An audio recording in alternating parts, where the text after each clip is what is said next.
자, 할렐루야. 반갑습니다, 여러분. 여기서 만나니까 어때요? 좋아요?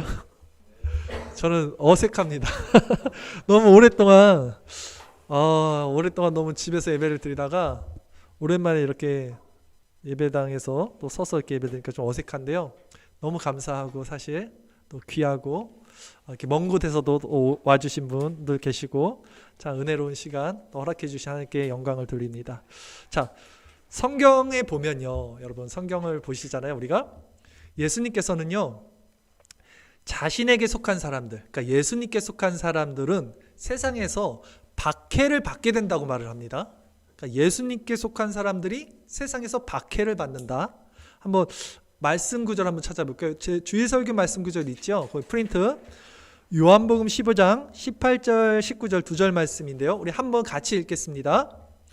세상이 너희를 미워하면 너희보다 먼저 나를 미워한 줄을 알아. 너희가 세상에 속하였으면 세상이 자기의 것을 사랑할 것이나 너희는 세상에 속한 자가 아니요 도리어 내가 너희를 세상에서 택하였기 때문에 세상이 너희를 미워하느니라. 그렇죠? 세상이 너희를 미워한다 그래요? 여기서 너희는 누구냐면 사실 그 당시 예수님의 제자들이잖아요.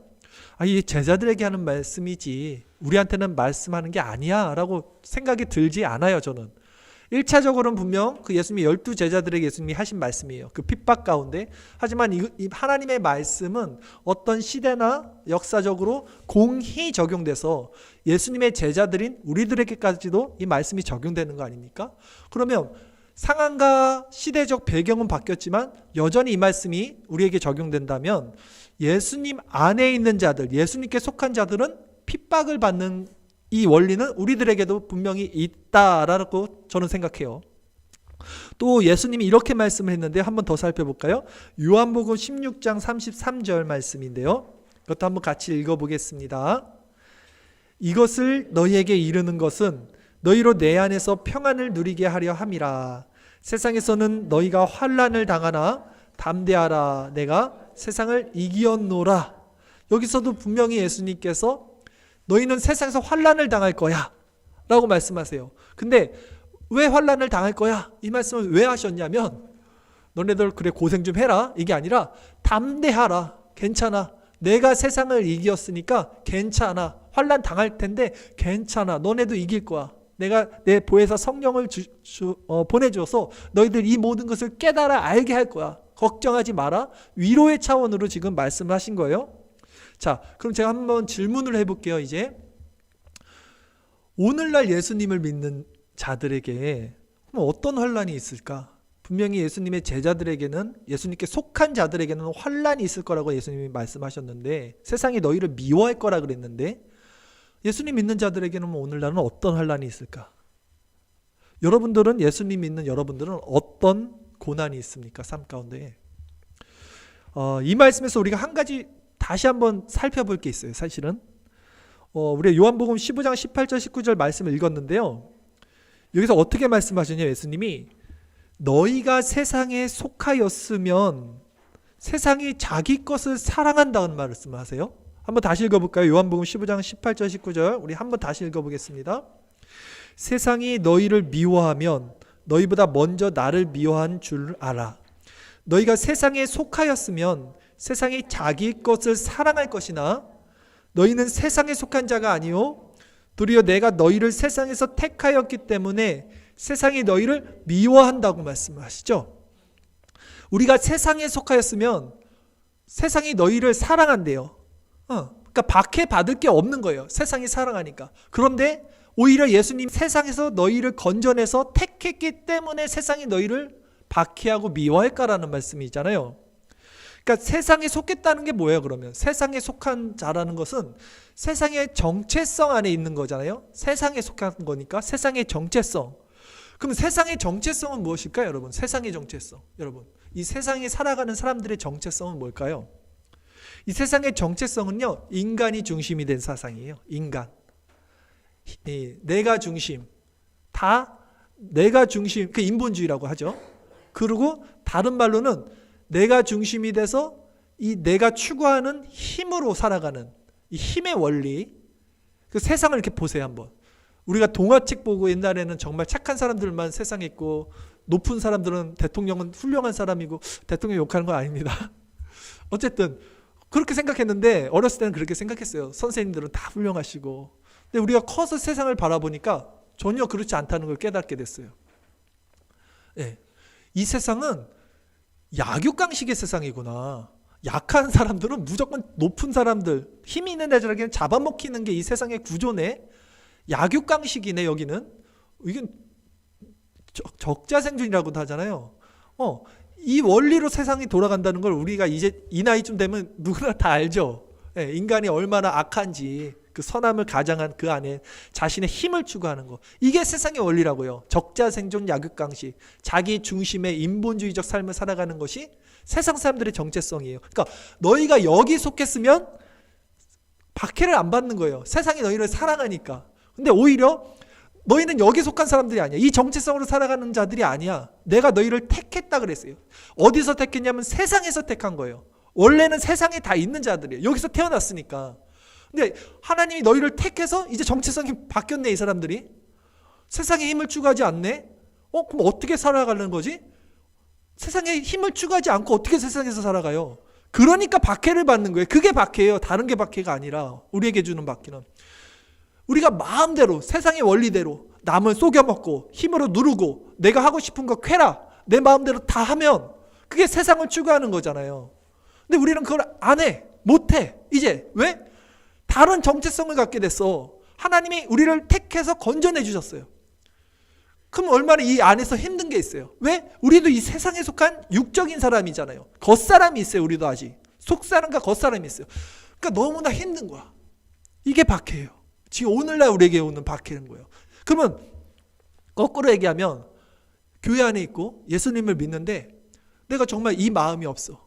여전히 세상적인 원리로, 힘의 원리로, 자기 중심적인 사상으로 살아가면 그들은 세상에서 이런 박해, 이런 어떨까 이질감 이런 걸 느끼지 않아요. 교회 안에서 여전히 세상의 힘을 추구하는 거예요. 네. 당연히 예수님의 제자가 아니겠죠. 네. 이 말씀을 여기서 하는 겁니다. 우리 성도들은요, 여러분 어떤 삶을 살아가는 자들이냐면 성경에서 분명히 예수님 말씀하시는데 오른밤을 때릴 때 왼밤을 갖다 대라 그러죠. 나보고 오리를 걸어가자는 사람이 있으면 그 사람과 같이 십리를 걸어가라 그러고요. 내 겉옷을 뺏는 사람들에게 속옷을 주라 그래요. 이게 아까 제가 말한 세상의 원리와는 정반대되는 거예요. 세상은 적자생존 약육강식. 내가 뺏어야지 사는데 저 예수님은 이렇게 거꾸로 말하고 있어요. 이렇게 말하면 세상에서는 이거는 살아갈 수가 없는 거죠. 자, 그리고 예수님 이렇게 말씀하세요. 원수까지 사랑하라 그래요? 아니 원수까지 어떻게 사랑해? 세상의 원리로는 이건 있을 수가 없잖아요. 원수를 갚아야 되는 거예요. 무조건 세상의 원리는. 근데 원수를 사랑하라고 말씀하시는 거예요. 예수님은. 그리고 악을 악으로 갚지 말고 선으로 악을 이기라 이런 말씀하세요. 도저히 이 사고방식으로는 세상을 살아갈 수 없어요. 그래서 박해가 있는 거라고요. 이게 박해라고요. 우리가 받는 박해. 그리고 우리는 사실은 그 악인들에게 맞으면서 또 원수를 사랑하면서 또 우리가 그들에게 해침을 당하면서도 어떤 마음을 들냐면 궁극적으로는 그들을 위해서 기도를 해줍니다. 오히려 또. 야, 이건 세상 사람들 관점에서는 있을 수가 없는 거죠. 오히려 기도를 해준다고요. 예수님이 그러셨어요. 스데반도 그랬어요. 자기를 죽이는 사람들에게 기도를 하는 거예요. 아버지 저들이 몰라서 저렇습니다. 저들의 죄를 용서해 주세요. 단지 예수님이니까 스데반이니까 그걸 했을까요? 아니에요. 성령은 한 분이시죠. 성령이 있으면 우리 안에도 그 마음이 있게 되는 원리예요. 우리들도 그 원리로 살아가는 것들이에요. 근데 우리가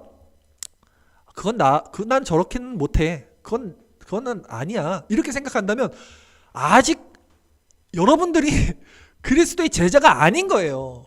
핍박을 받고 있는 사람들이 아닌 거예요. 그러면 세상으로부터 세상에 속해 있기 때문에 세상이 여러분들을 사랑해요. 무슨 핍박을 받겠어요. 우리는 이 이질감을 갖고 있어야 돼요. 이질감, 세상으로부터 분리됨, 고통. 저는 정말 살아가면서 매 순간 너무 많이 느껴요. 이거를. 그러니까 같이 살아가지만 혼자 살아가는 느낌이 들어요. 항상 세상에서. 제가 숨 쉬는 순간은 사실은 교제하는 시간밖에 없어요. 성도들과 같이 성경 공부하고 나누고 기도하고 이런 게 나는 살아가는 거지. 세상 사람들이 이렇게 말하는 어떤 뭐 어디 맛있는 거 먹으러 가자, 어디 좋은 데 구경 가자, 아니 그거에서 절대 위로가 안 느껴지는 거예요, 저는. 예. 그러니까 제가 제 자랑하는 게 아니라 우리가 이런 자들이 돼야지 않겠냐라는 말씀 제가 지금 드리는 거예요.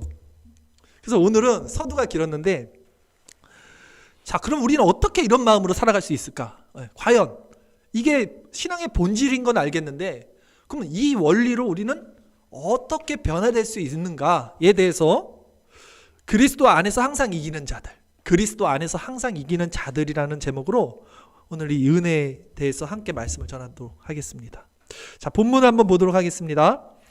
마가복음 15장 16절 말씀이죠. 오늘 첫 구절이에요. 성경책을 같이 보시고 프린트도 같이 보셔야 돼요. 설교는 성경 구절 마가복음 15장 16절 한 절 말씀 우리 같이 읽겠습니다. 군인들이 예수를 끌고 브라이도리온이라는 뜰 안으로 들어가서 온 군대를 모으고 했어요. 자, 예수님께서 지금 로마 군사들에게 맞았어요. 채찍으로 엄청 맞고 지금 끌려갔는데 어디로 끌려갔냐면 브라이도리온이라는 데로 끌려갔다는 거예요. 그 뜰 안으로. 브라이도리온은 뭐냐면 당시 로마 총독인 본디오 빌라도의 정예 군사들을 브라이도리온이라고 불렀대요. 정예 군사들, 경호 맡은 군사들. 그리고 그 경호 맡은 군사들이 유숙하는 그 장소가 있을 거 아닙니까? 그 뜰을 또 가리키는 용어였다고 합니다. 글로 데려가는 거예요. 그리고 이제 예수님은 어떻게 그들이 조롱했는지 한번 본문을 다시 살펴보겠습니다. 마가복음 15장 17절 19절까지 말씀입니다. 같이 읽겠습니다.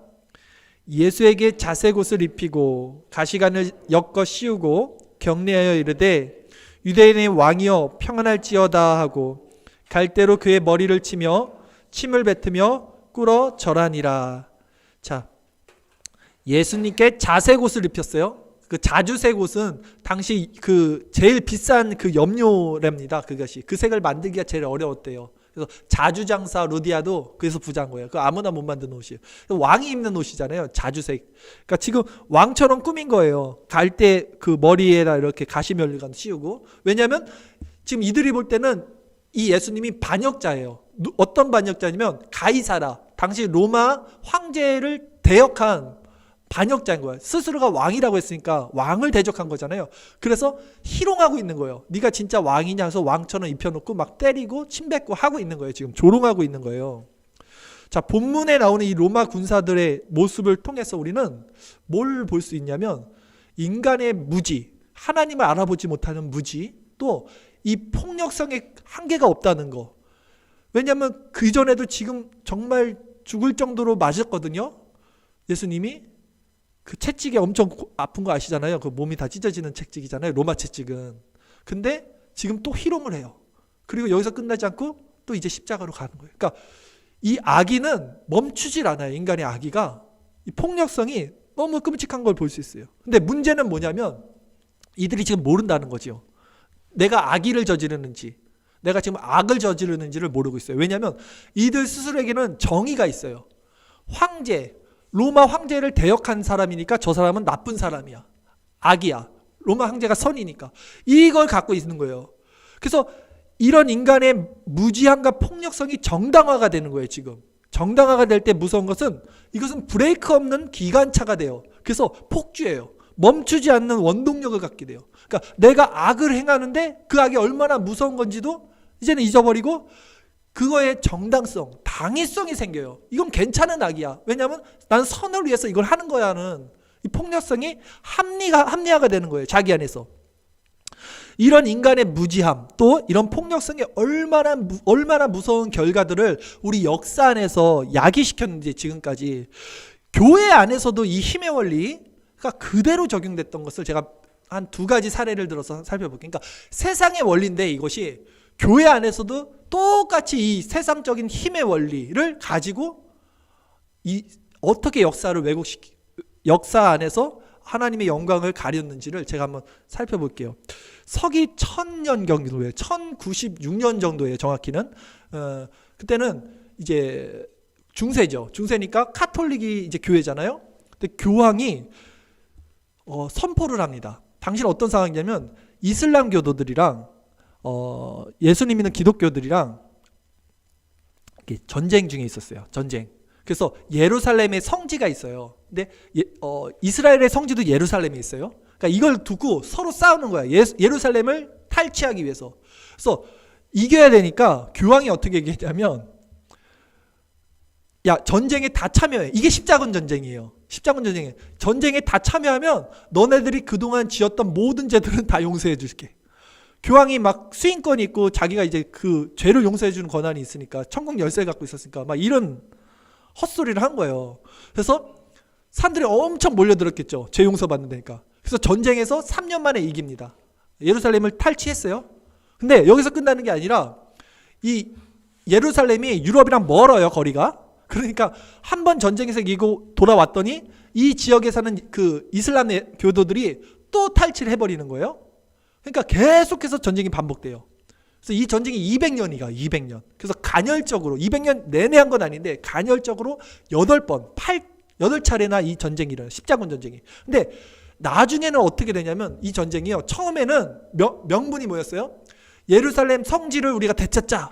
하나님의 그 성지를 되찾자였는데 이게 200년 동안 흐르고 8차까지 가니까 나중에는 이 개념이 다 사라지고 다 그 안에 이해관계, 다 사람들의 어떤 자기의 이득을 위한 것들. 왜냐하면 문명들이 왔다 갔다 한 번만 해도 노략질을 할 거 아닙니까? 전쟁이 이기면. 그러면 서구 문명에서 그 이슬람교에 있는 그 문명들을 다 가져와서 또 유럽에서 다 갖다 팔고 막 이렇게 일어나니까 장사꾼들도 모이고 여기저기 사람들이 다 자기 이득, 이해관계를 통해서 이 전쟁이 완전히 왜곡됐어요. 그래서 200년 후에는 명분이 사라진 거예요. 그러니까 처음에는 이건 하나님의 성전을 되찾자라고 하는 거지만 이 안에는 인간들의 그런 이해관계와 자기의 이익을 추구하는 것들만 남았던 오류가 역사적으로 있었던 거고, 또 한 가지 예는요, 이제 1620년이에요. 지났죠? 중세가 지났는데 영국 사람들이 박해를 받고 지금의 북아메리카 미국 땅으로 가갖고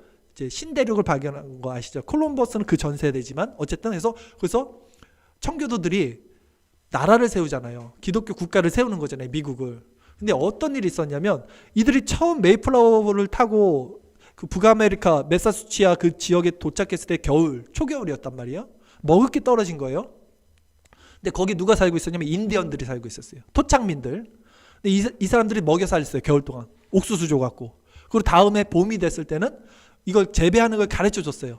이렇게 하면 살면 돼. 그래서 그거를 막 심어서 이 청교도들의 후예예요, 사실. 청교도 3세대들이에요, 그거는. 이제 조금 왜곡된 청교도들이에요. 그래서 이 사람들이 거기서 이제 잘 살게 돼서 추수감사절도 이제 드리게 되고 동맹을 맺어요, 인디언들이랑. 너무 좋잖아요. 생명의 은인들이에요. 근데 점점 한 시대가 지나고 그러니까 어떤 일들이 벌어지냐면 이들이 인디언들을 다 학살시킵니다. 아시잖아요. 네. 영국에서 계속 사람들이 밀려 들어와. 그래서 그들과 연합해서 이 부패한 청교도 3세대 이후로는 물론 다는 아니에요. 조나단 에드워드 목사님은 3세대거든요. 청교도 3세대, 1700년도 사람인데도 불구하고 그분은 그 인디언 마을로 가서 인디언 선교도 하셨어요. 그러니까 다는 아니지만 어쨌든 청교도 안에서도 이런 부패한 모습이 있어서 다 학살을 시키는 거예요. 인디언들을 막 학살시켰어요. 근데 학살시키는 데는 명분이 있어야 되잖아요. 무조건 때려잡을 수는 없는 거잖아요. 이들이 세운 명분이 뭐였냐면 인디언들을 처음에 교화시켰어요. 기독교로 개종을 시켰다고요. 근데 안 믿어. 이 사람들은 인디언들 아시잖아요.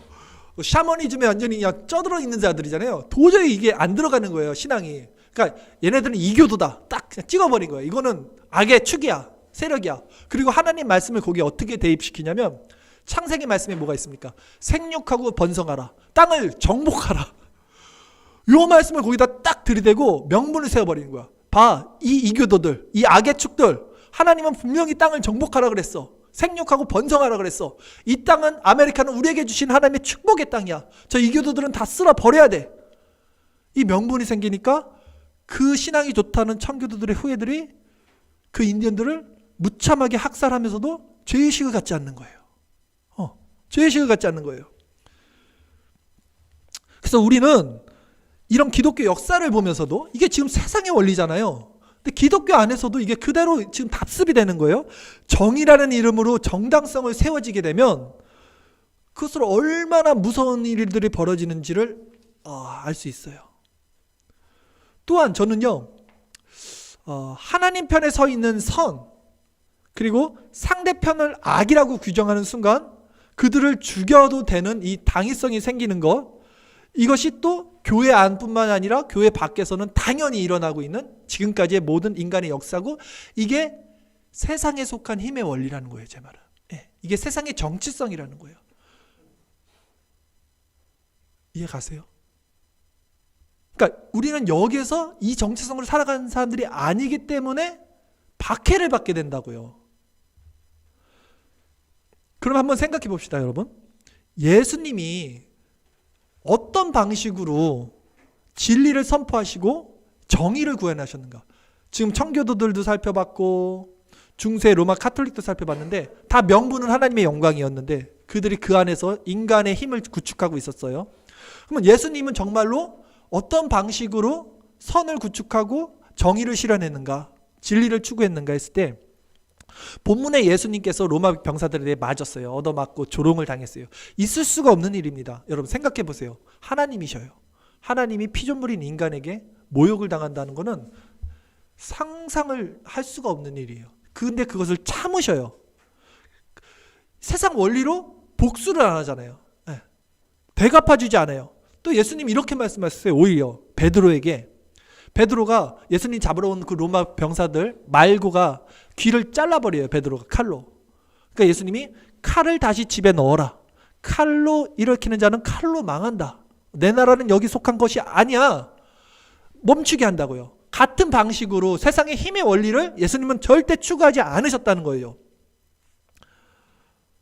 그런데 왜 기독교 역사는, 세상 역사야 그렇다 치더라도 왜 기독교 역사 안에도 이런 예수님의 가르침과 예수님의 행보와는 다른 방식으로, 즉 세상 방식으로 정의를 추구해 나갔을까요? 기독교도.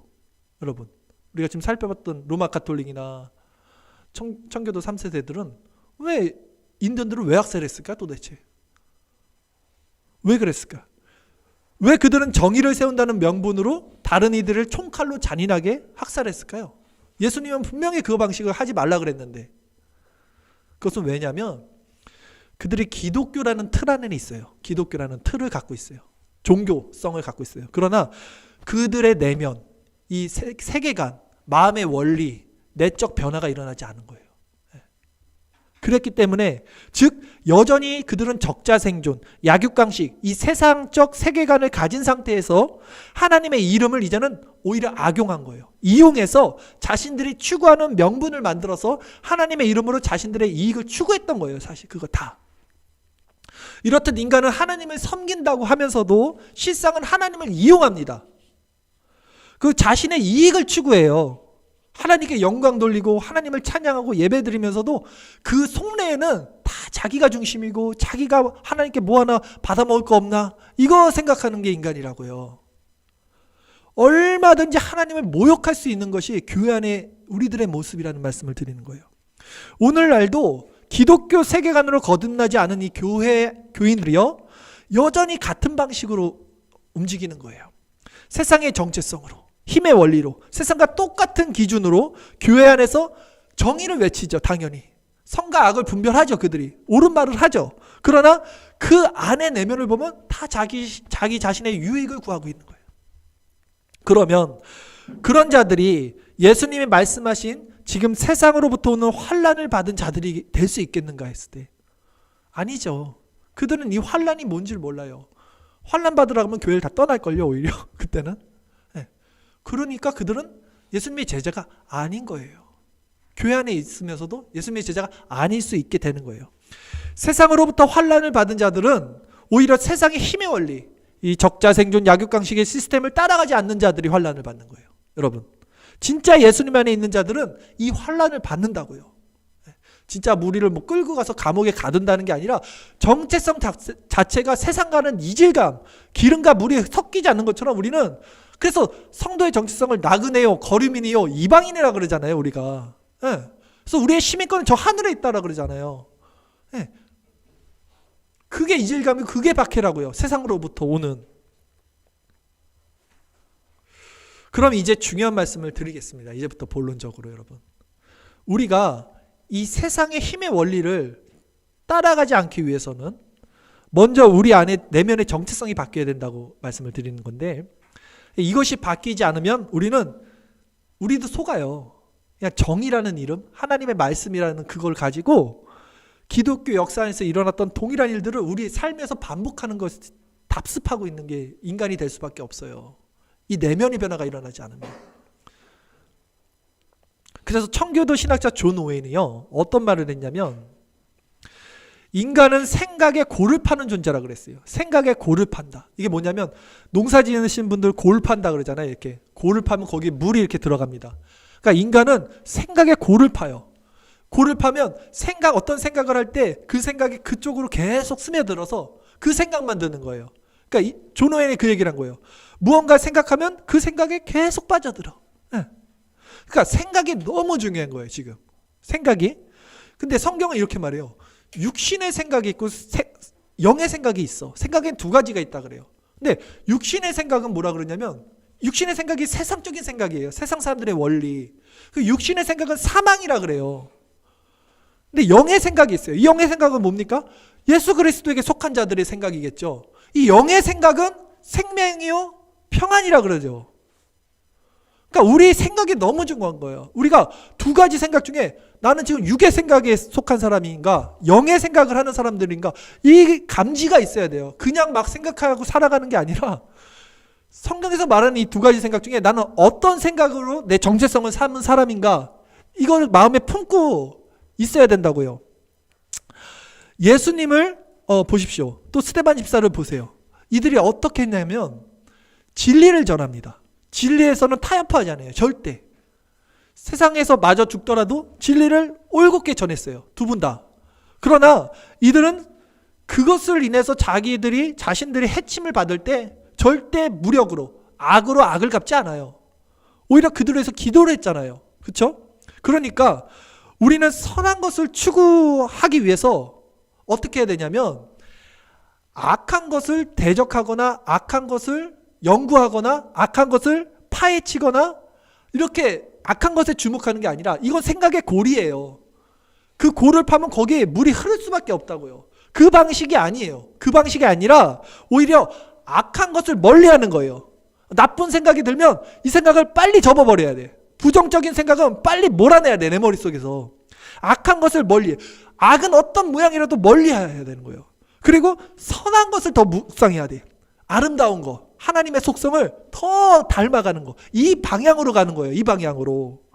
악은 어떤 모양에도 버리고. 그러니까 빛이 이렇게 올 때 어둠이 그냥 사라지듯, 우리가 그리스도를 묵상할 때 내 마음에 있던 생각의 나쁜 골들이 없어지는 거지, 이 생각의 골을 내가 어떻게 해보겠다고 거기 묵상하게 되면 점점 빠지는 거예요. 그 어둠 마음에. 그래서 어둠을 판단하고 정죄하면 같이 어둠 속에 갇히는 거예요. 제가 니체를 좋아하지 않는데 니체가 그 말씀을 했어요.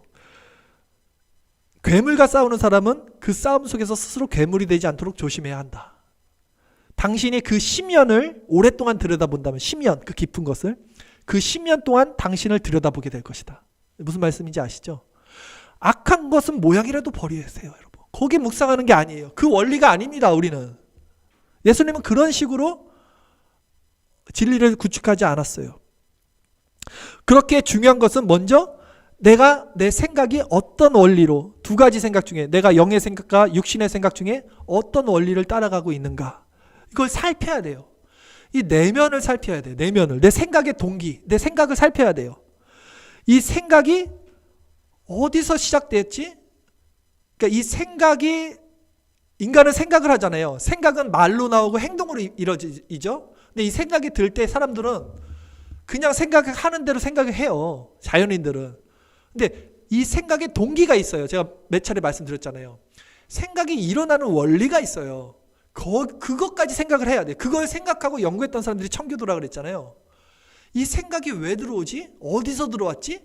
이거를 캐치하지 못하면 우리는 그 생각의 골에 그냥 빠져들게 돼요. 그러니까 내게 부정적인 것이 스며들면서도 이게 부정적인 걸 몰라요. 그러니까 생각의 동기까지 살피는 훈련을 우리는 해야 되는데, 왜냐하면 세상의 공중권세 잡은 자들이 이 세상을 장악하고 있잖아요. 이 세상의 공중권세 잡은 자들은 뭐냐면, 말씀드렸듯이 스카이가 아니에요. 어떤 하늘에 어떤 영적인 세력이 있는 게 아니라, 이 공중이라는 말을 원어로 살펴보면요, 생각과 사고예요.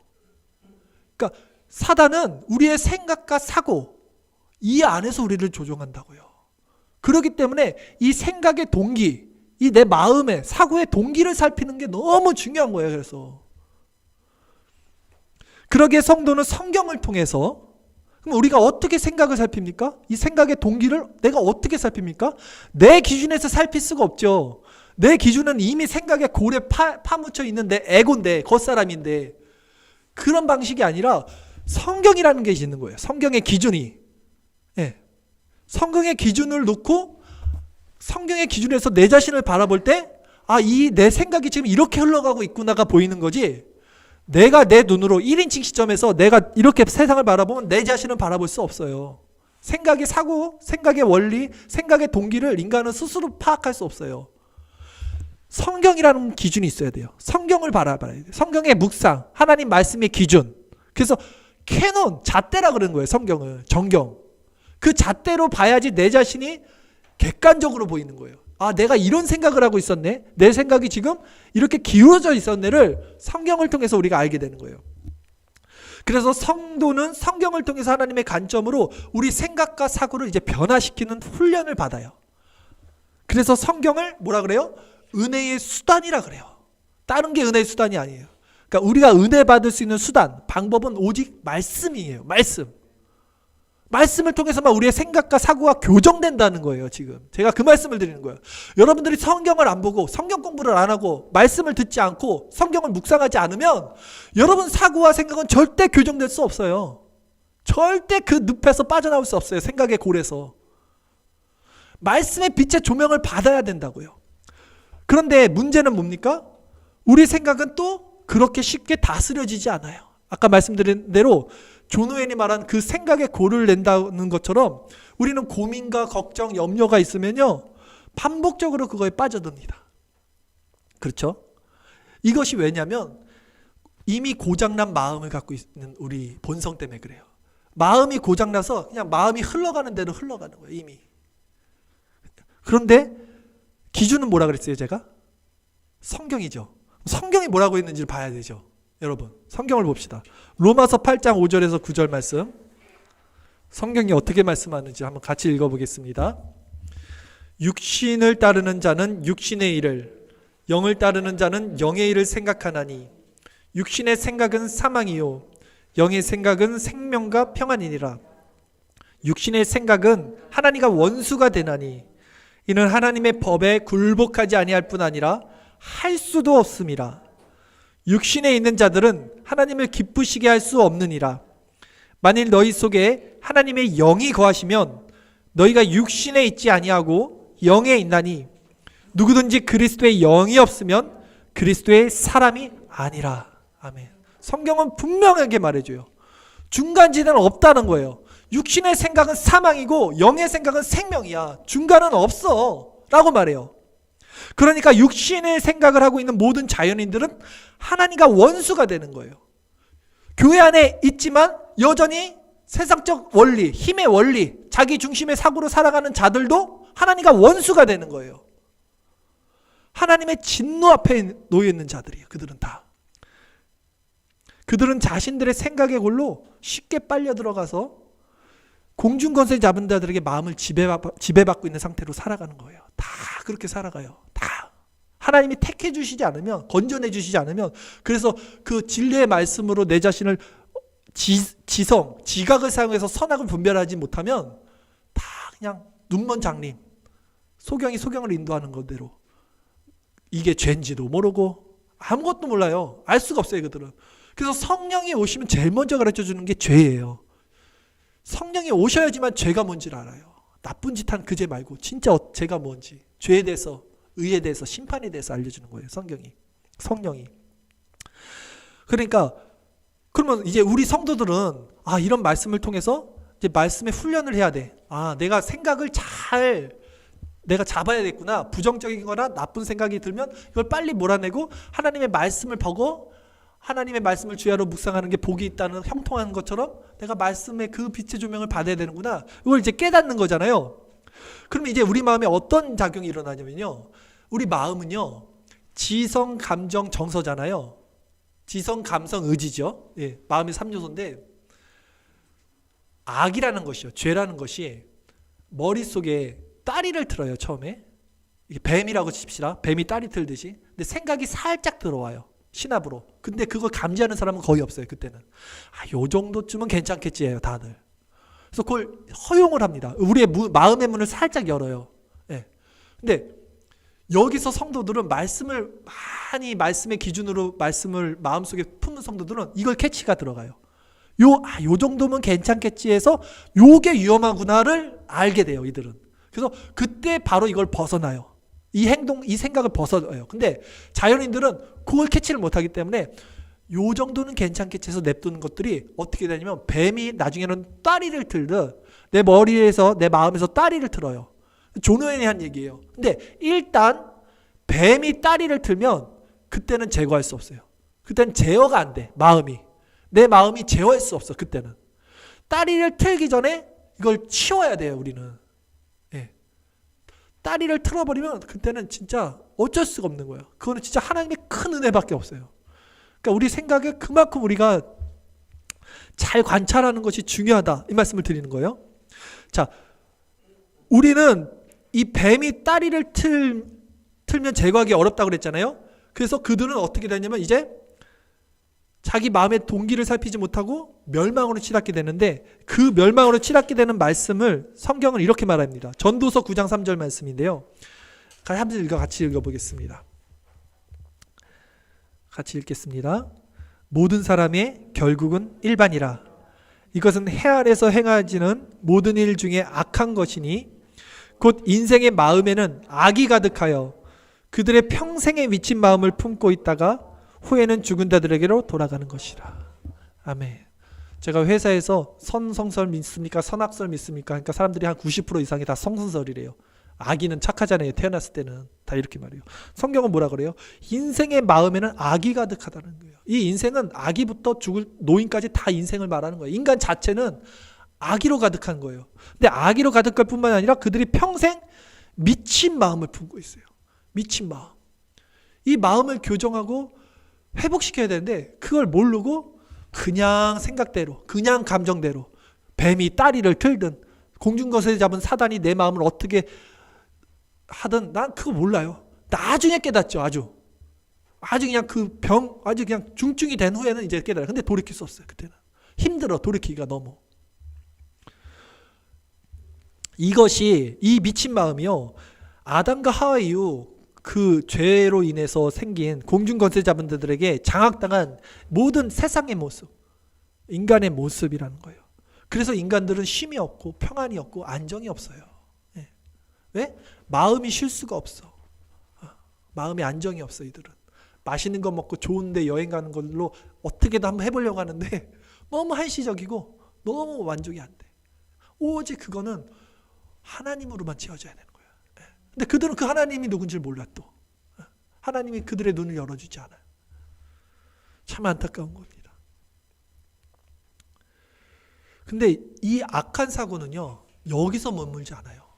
자기만 해치면 되는데 확장성이 있어요. 전염성이 있어요. 악한 사고라는 것은. 군중심리 같은 거 아시잖아요. 여러분. 얼마나 무서운지. 그래서 전파를 해요.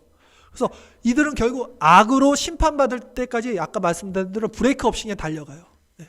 지옥까지 그냥 달려가는 거예요. 이들은. 유기된 자들은. 어쩔 수 없어요. 네. 오늘 본문의 로마 군인들의 모습 한번 보세요. 여러분. 예수님을 채찍질하고 침뱉고 모욕한 것에 그치지 않는다니까요. 결국 십자가에 못 박아 죽을 때까지 그들의 광기 어린 이 미친 마음, 폭력은 멈추지 않는 거예요. 오늘 본문 마지막 말씀 한번 읽어보겠습니다. 마가복음 15장 20절 말씀, 본문 마지막 말씀입니다. 같이 읽겠습니다. 희롱을 다한 후 자색 옷을 벗기고 도로 그의 옷을 입히고 십자가에 못 박으려고 끌고 나가니라. 조롱을 다하고도 십자가에 못 박으려고 끌고 나가는 거예요. 근데 여러분, 이 미친 마음, 이 마음이 우리 내면에 없을까? 그러면 나는 아니지. 과연 그럴까요? 예수님을 모욕한 것이 당시 그들뿐만이었을까요?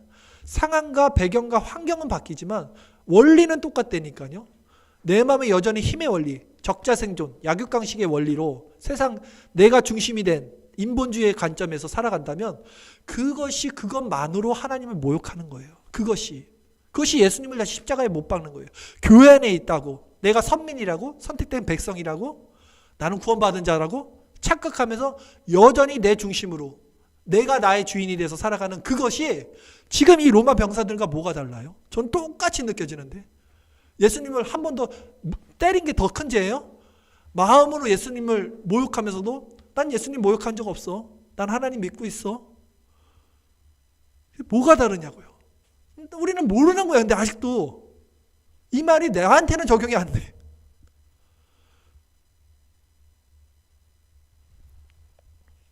예수님은 이런 마음 상태를 근데 예수님은요, 우리들에게 이런 마음 상태를 가진 분으로 우리들에게 동일하게 어떤 마음을 주고 싶어 하시냐면, 아까 예수님이 이런 말씀 하셨잖아요. 다시 한번 볼게요. 요한복음 16장 33절. 예수님이 우리에게 주시고 싶은 건 이겁니다. 같이 읽겠습니다.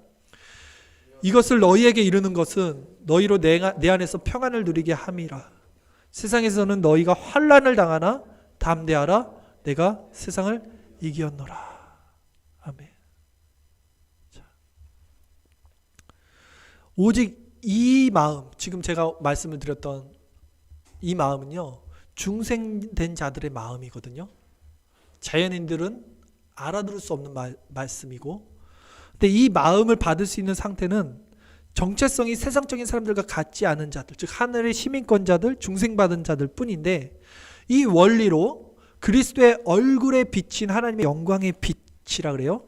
그것을 이제 우리 심령에 성령으로 말미암아 새긴 자들은 어떻게 되냐면, 이 세상과 환경 속에서 어떠한 어려움과 처지 가운데서도 내가 그 예수님을 배신하고 예수님을 때린 그 로마 군사와 별반 다를 바 없는 자라는 걸 이들은 알아요. 진짜 알아야 될 사람들은 모르고 여전히 내가 그 죄인이구나, 내가 여전히 세상 원리로 살아가는구나, 내가 여전히 내 중심으로 살아가는구나, 이거를 깨닫는 사람이 오히려 하나님의 긍휼을 받는 사람들이라고요. 이게 아이러니하죠. 네. 그래서 그들은 이제 어떤 세상의 환경과 어려움 속에서도 담대하고 평안함을 누려요. 겸비된 심령을 갖게 돼요. 그래서 이것을 알지 못하면 교회 안에 있어도 여전히 평안이 없으면서도 저런 나쁜 놈들, 저렇게 하면 안 되지, 다른 사람들을 정죄하고 판단하면서 스스로는 그 자리에 있는 모습을 안 취하죠. 진리와 정의를 외쳐요, 그들은 항상. 그러나 결국 인간 냄새나는 인본적인 흉악한 죄의 결과물만 만들어낼 뿐이에요. 우리 모든 역사를 통해서도 보였잖아요. 저는 이제 말씀을 마치면서 새롭게 시작하는 우리 나비교회의 정체성은요, 여기 있어야 된다고 생각해요. 여러분은 예수님이 말씀하시고 그분이 친히 몸소 실천하신 그 원리, 오른밤을 대면 왼밤을 대고 원수를 미워하지 않고 원수까지 사랑하고 그들을 위해서 기도해주고, 이 모습으로, 그러니까 세상의 방식인 힘의 원리가 아닌 낮은 자의 모습으로, 섬기는 자의 모습으로 살아가는 교회를, 이것이 이루어지는 교회를 여러분 정말 원하십니까? 저는요, 정말 간절히 원해요. 이 세상에는 없어요. 이 방식은요, 세상에 존재할 수가 없어요. 세상에 없는 생명의 공동체이거든요. 이것이 교회의 정체성인데, 우리 나비교회는 이 정체성을 절대로 포기해서는 안 돼요. 여러분, 이걸 포기하는 순간 여기는 여전히 세상 기독교의 이름 허울뿐인, 겉으로는 정의를 외치고 진리를 외치지만 여전히 기독교의 그 허울뿐인 그 역사가 반복될 뿐이에요. 절대 그렇게 만들어서는 안 되지 않겠습니까? 저는 이런 공동체를 세우고 싶었어요. 제가 오늘 말씀을 전한, 세상에서는 이해할 수 없지만 이 안에 정말 져줌으로써, 낮아짐으로, 죽어짐으로 하나님의 영광이 드러나는 이 교회를 딱 30년 전에 13살 때, 이 교회를 하나님이 세워주셨으면 좋겠다, 하나님 내게 은혜를 주셔서 하나님 제가 목사가 될게요. 제가 선교사가 될게요. 그래서 제가 이런 교회를 세우겠습니다. 왜 그렇게 생각했냐면 그 어린 나이에 이렇게 봤더니 은혜를 받고 그런 교회가 없는 거예요. 그렇게 말씀을 전하는 목사도 없는 거예요. 너무 신앙생활을 힘들게 하고 있어 다들. 율법적으로 무슨 의무적으로 책임으로. 그거 아닌데 왜 저렇게 신앙생활하지? 왜 저렇게 가르치지? 왜 저 사람들은 저렇게 힘들게 신앙생활하고 있지? 하나님 내게 보여주신 게 있어서 경험해지게 해주신 게 있어서 막 이렇게 환상 보여준 건 아닙니다. 그래서 내가 그때 기도를 한 거예요. 서원을 한 거예요. 목사님이 되겠습니다. 그런 교회를 이루게 해주십시오. 그리고 딱 30년이 지난 거잖아요 지금. 그리고 이렇게 교회가 이루어졌기 때문에 제가 이 말씀을 드릴 수밖에 없는 거예요. 또. 저는 지난 10년 넘게도 이 말씀만 드렸어요 사실. 이게 교회다. 이게 진리다. 근데 이런 말씀은 중생받은 자들만 깨달아요. 결국 내가 그걸 깨달았어요. 그래서 한때는 거듭나지 못한 자들에게도 말씀을 전해야 되니까 어떻게 이들을 설득시키고 이해시켜야 되지? 이 관점에서 설교를 많이 전했는데 지금 돌이켜서 생각나는 거는 그건 아닌 것 같아요.